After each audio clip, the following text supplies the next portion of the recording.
It's me, Marcia from Gino's. I will be reading Chapter 6 in Mr. Popper's Penguins. More troubles. The children, the first to notice the policeman. "Look, Papa," said Bill. "There's a policeman at the back door. Is he going to arrest you?" "Gook," said Captain Cook, walking with dignity to the door and trying to poke his beak through the screen. "Is this 432 Proudfoot Avenue?" "It is," answered Mr. Popper. "Well, I guess this is the place all right," said the policeman, and pointed to Captain Cook. "Is that thing yours?" "Yes, it is," said Mr. Popper proudly. "And what do you do for a living?" asked the policeman sternly. "Papa is an artist," said Janie. "He's always getting paint and calcimine all over his clothes," said Bill. "I'm a house painter, a decorator," said Mr. Popper. "Won't you come in?" "I won't," said the policeman, "unless I have to." "Ha ha," said Bill. "The policeman is afraid of Captain Cook." "Gah," said the penguin, opening up his red beak wide, as he wanted to laugh at the policeman. "Can it talk?" asked the policeman.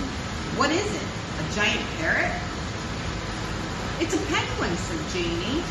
"We keep it for a pet." "Well, if it's only a bird," said the policeman, lifting his cap to scratch his head in a puzzled sort of way. "From the way that fellow with a tool bag yelled at me outside, I thought there was a lion loose in here." "Mama says Papa's hair looks like a lion's sometimes," said Bill. "Keep still, Bill," said Janie. "The policeman doesn't care how Papa's hair looks." The policeman now scratched his chin. "If it's only a bird, I suppose it will be okay, if you keep him in a cage." "We keep him in the icebox," said Bill. "You can put in the icebox for all I care," said the policeman. "What kind of bird did you say it was?" "A penguin," asked Mr. Popper. "And by the way, I might want to take him walking with me. Would it be all right if I kept him on a leash?" "I tell you," said the policeman, "honestly, I don't know what the municipal ordinance about penguins is. With or without a leash, on the public streets, I'll ask my sergeant." "Maybe I ought to get a license for him," suggested Mr. Popper. "It's certainly big enough for a license," said the policeman. "I tell you what to do. You call up the city hall and ask them what the ruling is about penguins is. And good luck to you, Popper. He's kind of cute, little fellow at that. Looks almost human. Good day to you, Popper, and good day to you, Mr. Penguin."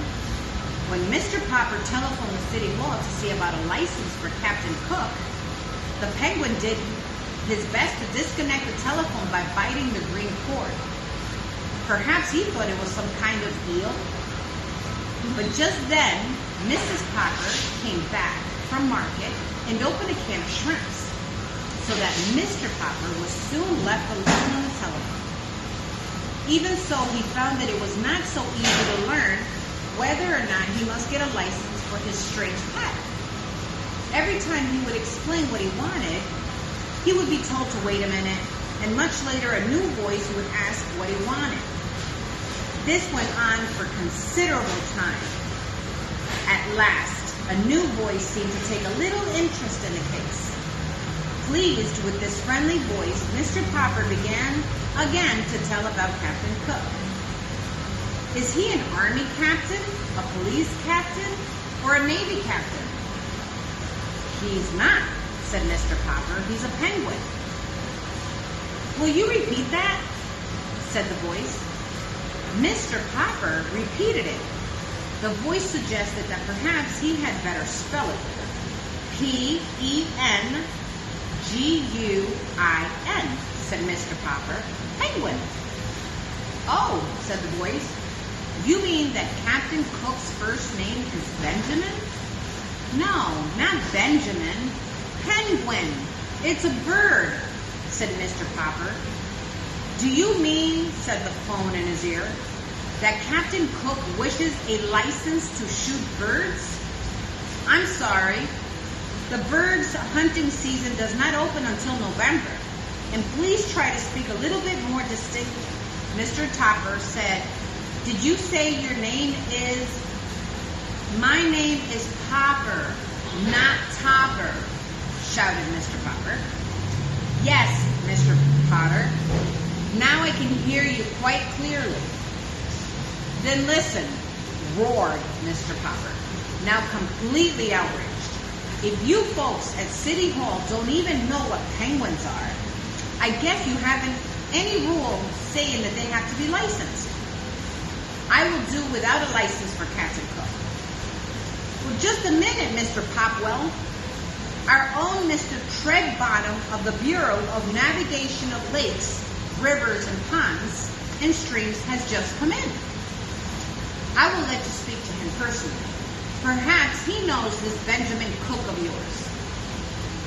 In a moment, a new voice was speaking to Mr. Popper. Good morning.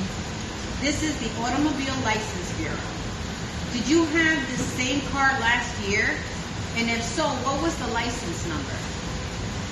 Mr. Popper had been switched over to a county building. He decided to hang up.